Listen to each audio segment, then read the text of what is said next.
City update ન્યૂઝમાં આપનું સ્વાગત છે। આજ રોજ સુરત શહેર ક્રાઇમ બ્રાન્ચ ખાતે મહત્વપૂર્ણ મીટિંગ યોજાઈ।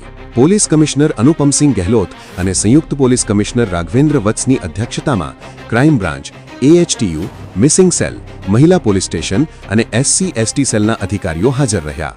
મીટિંગમાં પેન્ડિંગ ગુનાઓ અને અરજીઓની સમીક્ષા કરી હાઈકોર્ટ સંબંધિત કેસોમાં ઝડપી અને સચોટ તપાસ માટે જરૂરી માર્ગદર્શન અપાયું। મહિલા અને બાળકો ઉપર થતા ગુનાઓમાં અસરકારક ડિટેક્શન અને ઝડપી ન્યાય પર ભાર મુકાયો। સાથે જ સોશિયલ મીડિયા પર કડક સર્વેલન્સ રાખી અફવા ફેલાવનારાઓ સામે કાર્યવાહી કરવાની પણ સૂચના આપવામાં આવી।